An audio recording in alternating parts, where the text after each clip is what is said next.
Well, this last one speaks out. So I want you to spend some more time there. Are you like trying to start a new city from scratch? From What do you scratch. intend to bring in new people, build the infrastructure? Tell me more about that. Yeah, everything. So again, the person that's leading this project is Mark Laurie. He sold his company Jet to Walmart, and he's a pretty prominent person in America and doing amazing things. A serial entrepreneur as well. But he is the one who is now investing in creating a new city in America from scratch. It will be the most sustainable city, the most eco friendly city as well, environmentally friendly, with the latest technologies. It will be the most inclusive as well. We're right now focused on um, creating a plan to move in the first 50,000 people, and we want to make sure that it's diverse. So I think what's cool about this, and we're having a town hall, so the first town hall will be on Monday, July 25th. So I'll send you the link so that you can tune in and watch as well virtually, and anyone else that wants to.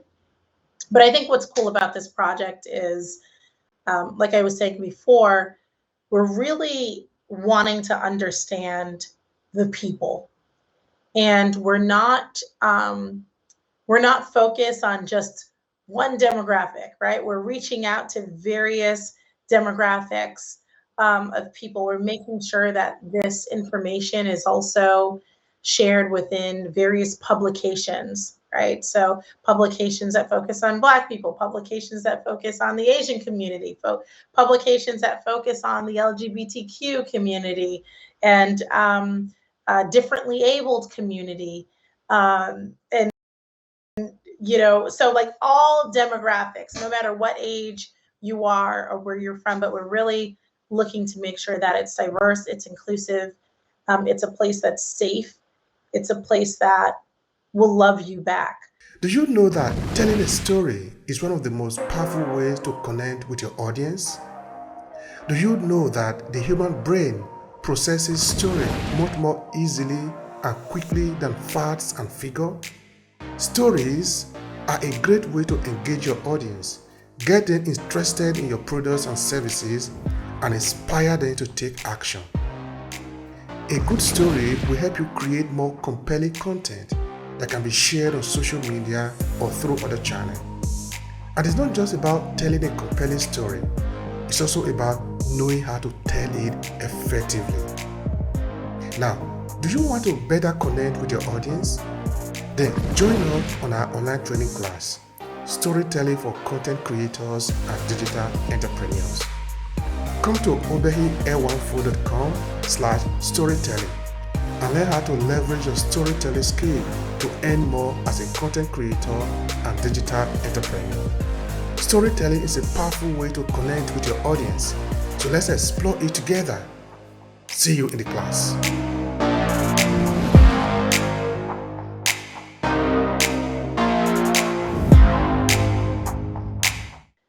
Many of us grew up in communities that we could not create, and had we had the chance to create, it would be very different. And I think, It's lovely.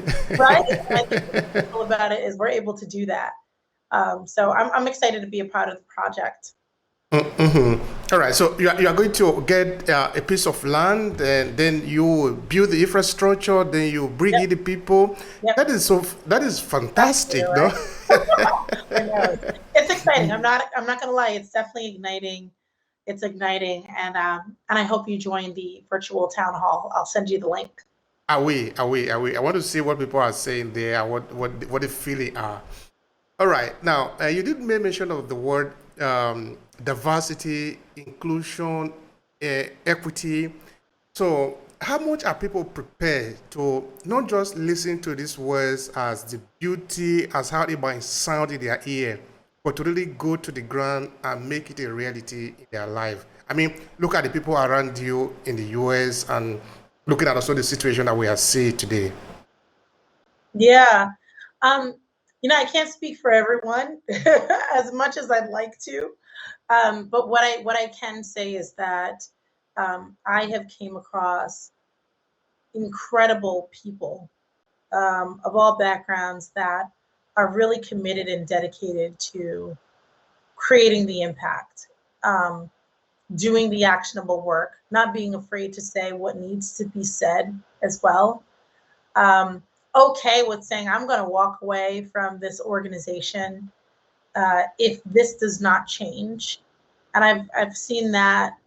I've seen leaders in top positions do that and say, I'm walking away from this organization, and they will say it because of this particular reason.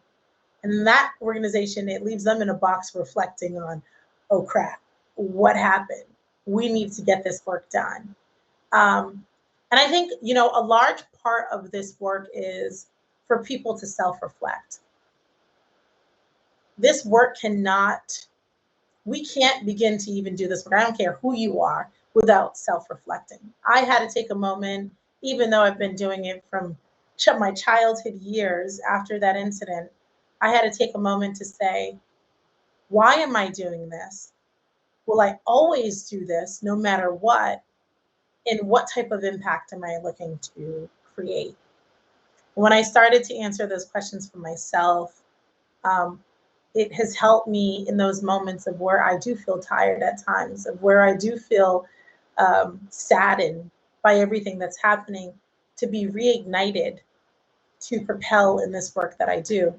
And so until we do that, and I tell, many people that identify as white, you have to self-reflect, and you have to also learn American history. What has happened? And I think a lot of the times it's very scary for people to reflect on because it comes with pain. It's like, oh my gosh, I can't believe this happened, but it did. And we acknowledge it, and then we start putting action forth to dismantle it. So it can't be done without self-reflecting. Yeah, it requires a lot of reflection. In fact, that is what history does too. The other day I was interviewed a professor of history, and then we decided to treat that argument that is a lot of people are beginning to talk about now, which is the critical race theory. Uh-huh. So let's talk about it.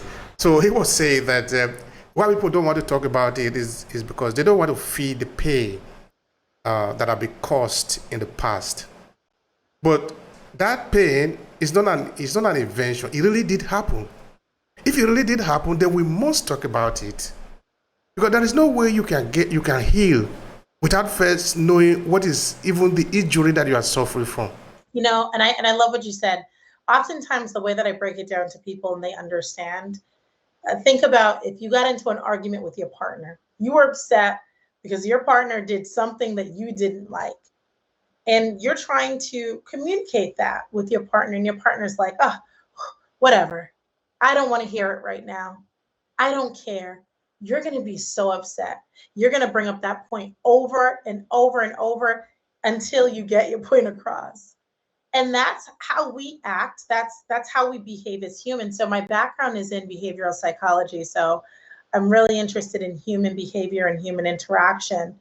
And when I start to reflect on it that way, that's exactly how we behave.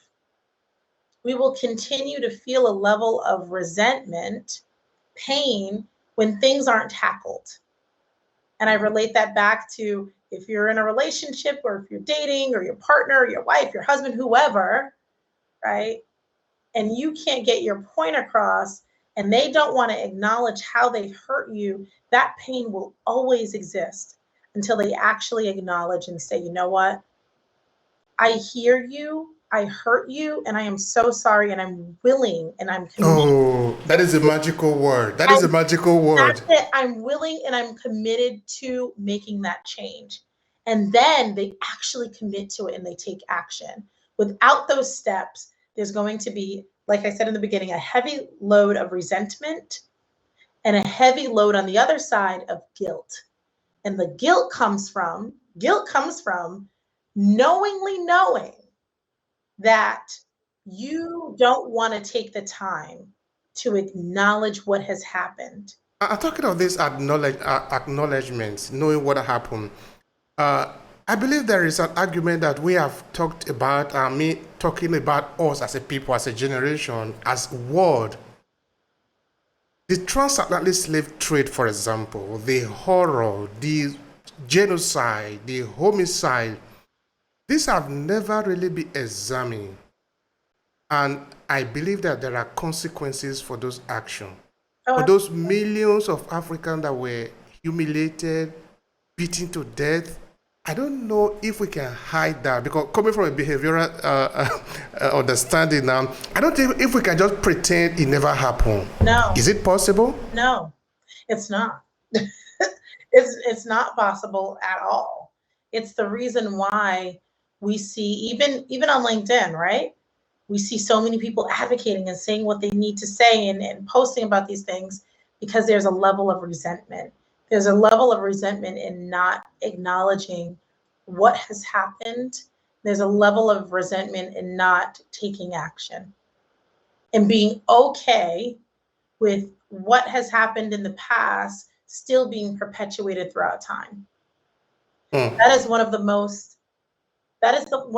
demeaning things, one of the most hurtful things that we as Black people and those that have been systemically overlooked face every single day. That pain, even when we try to suppress it, it will always be there because of the lack of acknowledgement and the lack of inaction. All right, looking at it from the point of view of psychology, of the functioning of the human brain, because everything actually takes place there. Yep. Do you think there is something that we can do as a people to solve this problem? Which of course means to solve it, we first of all need to talk about it, what actually happened. Somebody is going to pay for it. That might be harsh for somebody to understand, but it is the truth. Mm-hmm. For everything you take that is not yours, you are going to pay for it.